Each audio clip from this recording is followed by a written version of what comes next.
What's up, folks? It's Dan here from BeAGameCharacter.com, where we turn games into gains, and today we're going over unconventional hand techniques and whether or not you should use them. So, we all probably know basics of punching, at least from what we've seen in movies. You know, I mean, generally speaking, you've got your jab, and notice I've got weird thumb positions because I do Ishinu karate. We can talk about that later.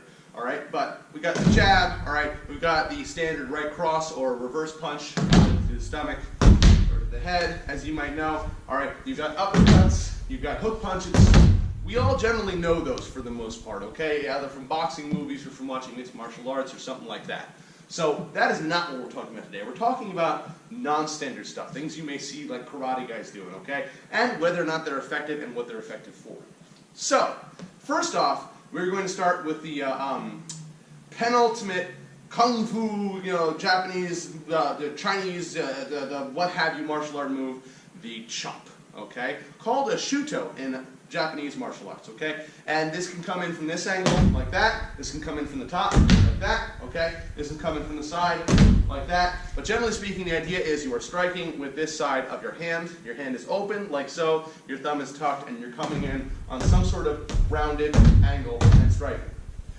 So, first off, is this a practical technique in general or not? Yes and no, okay? The benefits that the shuto have are that, first of all, it's very easy to throw from an open hand guard, like what I showed in my basics of self-defense kind of video that I showed you. From here, it's very easy to, right off the bat, okay, or coming from the side here. The downside is that you have a lack of practical targets, okay? There are some situations and parts of the body that you can hit with the shuto and do a pretty good amount of damage. If you shuto down on somebody's collarbone, all right, as hard as you can, you stand a decent chance of breaking the collarbone, or at least having it hurt quite a bit, okay? Same with basically anywhere in this region, side of the neck, top right here, like along your trap or just before it. There's a lot of delicate stuff in here.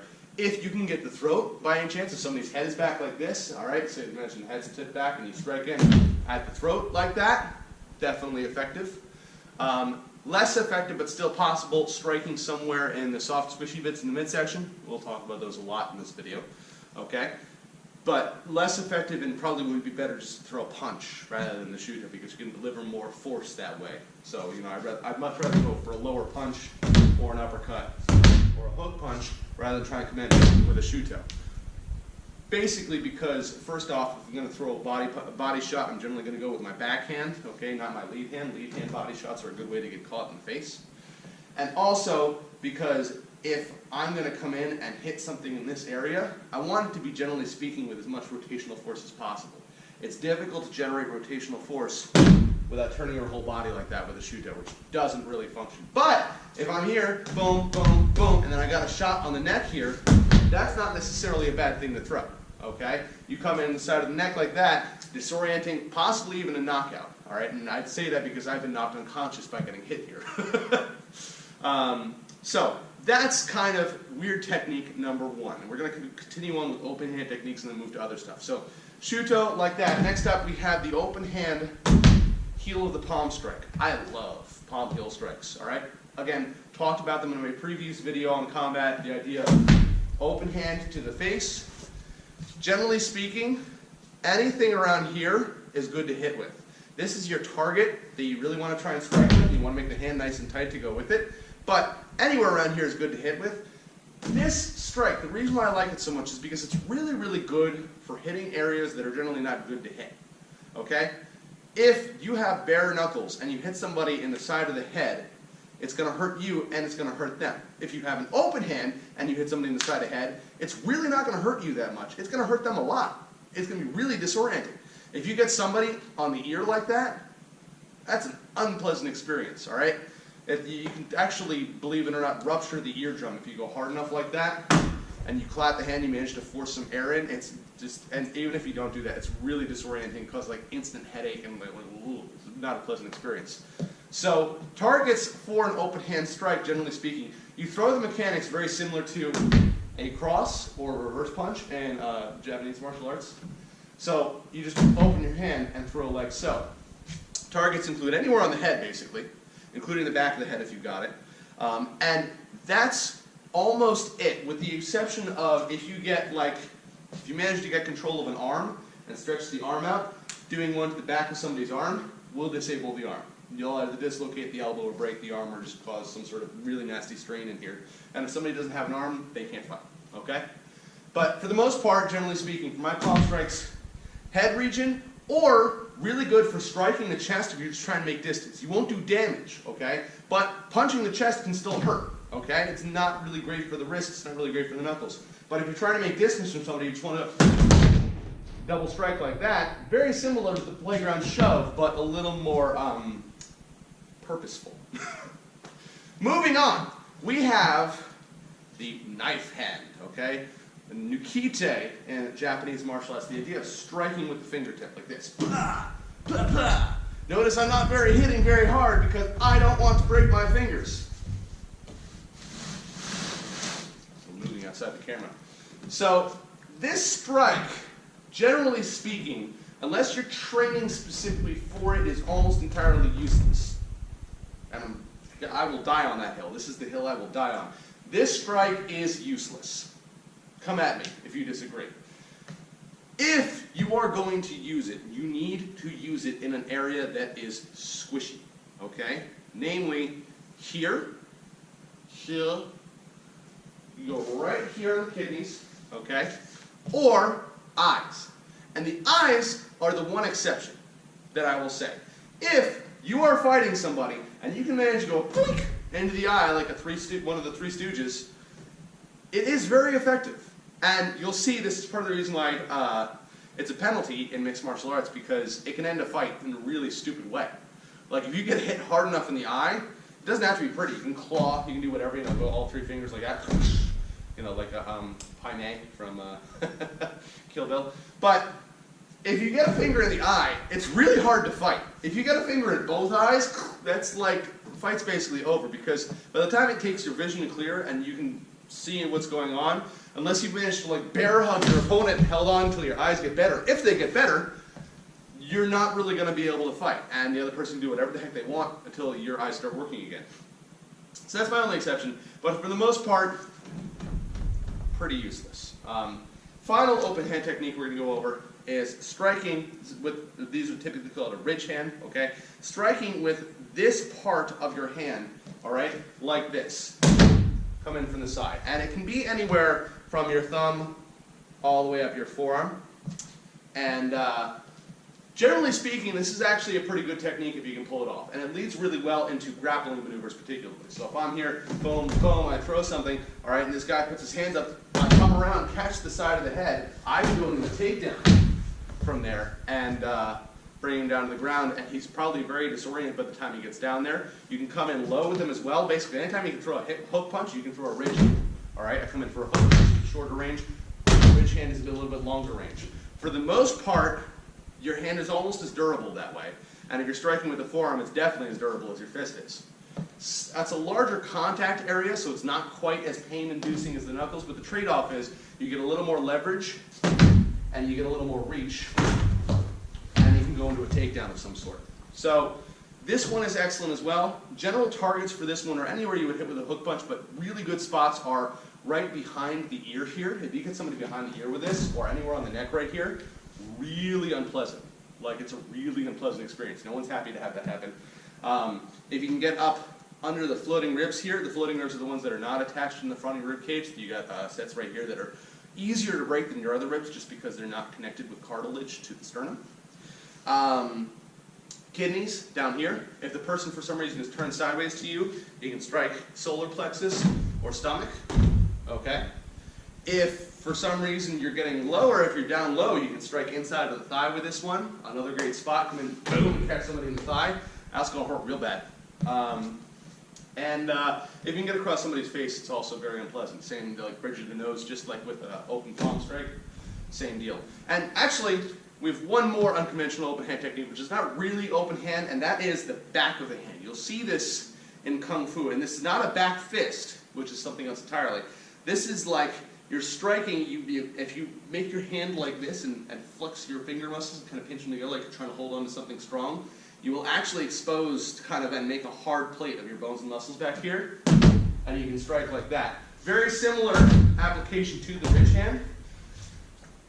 99% of the time, I'm not even thinking about throwing this strike, but if I was, I could also just throw a ridge hand. So it's kind of here by honorable mention. It's not bad, it's just when you're actually going to use it. And there's, of course, the honorable mention for the double strike with the back of the hands like so here, which, again, most of the time I'm going to do that. I would be better off just punching. But most of the time, I'm not going to throw a double punch anyway because they're kind of silly. Good for movie fights, though. They look really, really cool. So that's it for our open hand techniques. Let's talk about funky closed hand techniques. And we're going to scooch our friend back over here. Closed hand techniques. First off, you've got the open knuckle bend. I don't even know. It's a panther fist, all right? I think it's panther. Anyway, so the idea here is it's similar to a punch. You just turn this hand like this and drive. And my only thought on this one is that it's the unholy stepchild of the nukite and a fist. And if I'm not going to do a nukite, I don't know why I'm going to do this. And if I'm going to do this, I don't know why I wouldn't just do a punch. Okay? Kung Fu guy's probably going to get mad at me. But realistically speaking, I see no reason to ever throw those instead of those. Just saying. Any kind of knuckle popped up punch, you'll see these, all right? Or this, all right? Finger, generally never the ring finger. You can't really stick your ring finger out sticking out the other fingers. And pinkies never really no, that's a bad idea. But these, you'll see sometimes for strikes. Again, unless you're properly trained for it, first off, it's going to be a really unpleasant experience for you. You're going to dislocate your knuckle like that. Secondly, you don't have a really large wealth of targets that you can strike with a raised knuckle strike. You have to, again, be hitting squishy bits. You don't have the reinforcement of your entire skeletal structure of your fist and forearm behind you like you do with a punch. Okay? If you've got just this one knuckle up here, you're kind of just relying on the strength of just that finger, which means that if you mess up even slightly, and this is also the problem with the open hand strike, if you mess up even slightly and you go half an inch north to the rib cage rather than striking them in the squishy stomach like you want to, you're going to have a really bad time because your ribs are way stronger than any one finger on your hand, and probably even most of your fingers on your hand. They're designed to take force and shock and go in and back out again. That's what they're supposed to do. And they're made of bone, and they're not a good time. So while these do look super cool, and yes, if you hit like kidneys, or if you hit stomach, or something like that, or by some miracle like the side of the neck or the throat, yeah, it's going to hurt a lot. That could be super effective. But just like with the panther fist concept, I don't really see much of a reason to do that instead of just throwing a punch. The idea is that you want to focus more pain on the area by making a tiny little point with your finger, but if I can get in with a punch and swing it with 3 times the power, I'll take a slightly broader surface area striking the person. Just seems like a better economy of motion and effort to me. Let's see, moving on, we've got various fingertip strikes, okay? Like various tiger, or you've got a snake or crane or what have you. Any of these basically all fall into the same issue as the nukite, and that they're good for poking, raking, and gouging the eyes, and not much else, with the exception of grappling. But if you're going to come in here and try and hit somebody with your fingertips, it's not a good time. If you're going to come in and grab somebody's arm and try and grapple with them, I'm not even sure I'm going to categorize that as a strike. Like, that's more like if you're coming in here, but boom, like that, and you're grabbing, I'm like, you're grabbing. You're not striking. You're just grabbing. You are maybe going in aggressively, but still, it's just the idea of grabbing. So, again, if you're not going to hit the exact right target on somebody, your fingers are really easy to break and dislocate. I know because I've broken and dislocated my fingers many, many times. It's not a pleasant experience. So, generally speaking, any kind of open hand kind of nonsense like this is generally going to end pretty poorly. And if you don't believe me, go and try and do clapping fingertip push-ups. So, let's see, anything else? Oh, though they're not technically hand techniques, okay, we do have elbow and forearm strikes like this. Here, you come sideways, you can come up, you can come on an angle, you can drop down, like so, so on and so forth. These are absolutely positively brutal, and I approve of them in every way possible. Seriously, elbow strikes are ridiculous. You come in here, and you manage to get your elbow across somebody's face like that, they're done. That fight is over. It's done. I don't care who you are. I don't care how big you are. If I hit you in the face with my elbow as hard as I possibly can, at the very least you're going to be severely disoriented for at least a period of time that will allow me to do other things to you. So, yeah, basically any variant. I have yet to see any variant of an elbow and forearm strike that I don't really like. It's just the way it is. There's a reason Muay Thai is so prevalent in mixed martial arts. Because these are just freaking brutal. Okay? What else? Oh, back fists. We talked about it briefly before, but a back fist is the idea of coming over the top here, and the side here, okay, from this angle, so you can see a little better. Striking with the back of the hand, usually with some sort of a kind of whipping action with the knuckles. Alright, it's kind of an inverted punch. Back fists are great for some things. A back fist to the face has two advantages over a punch. One is that, generally speaking, it's faster, okay? If I'm coming here from a guard and I've got my hands up, throwing a punch out like that, all right, is fast. But if I'm here and I've already got my elbow extended and I step into range, that's fast, okay? Just a little bit, but a little bit can matter a lot. The second advantage over a punch is that it delivers less force, which you would think would be a disadvantage. But if you are bare knuckle, again, we're not talking about sport fighting here. If you're bare knuckle and you're in the street, if I punch you full on in the face, okay, as hard as I can, and I mess up and hit a bad spot, if you duck your head like you're a boxer and you're smart and you duck your head down into it, and I hit your forehead, I'm not using this hand again for the rest of that fight. But if I'm throwing a back fist to your face and you duck your head into it, it's going to hurt. I'm not going to feel great, but because I'm delivering a lot less force with this hand is taking a lot less force off of your forehead. So the chances of breaking my hand are lower. The chance of success is higher because, again, if I'm going fast, it doesn't take much force to make your nose go, whoa, and start gushing blood everywhere. So a back fist is a great strike as long as you are able to throw them properly. And by properly, I mean you want to be able to very quickly snap out and back again. It is not a power technique. It's a shock and awe technique. It's a, whoa, what happened technique. Targets for that would be nose is great, side of the head is great if you have somebody in the temple, or you have somebody in the ear, or side of the jaw, right in here somewhere, across the jaw even, you come up and have somebody across the jaw here like this, pop, that's an unpleasant experience. You ever heard of somebody that has a glass jaw? There are certain spots you can hit right here, where if you basically hit it properly, it effectively short-circuits the brain. You got nerves, lots of nerves in there, lots of nerves in here. If you hit the right spot, you can effectively short-circuit the brain and make it whoa, and you will either get really disoriented or you'll just get knocked the heck out.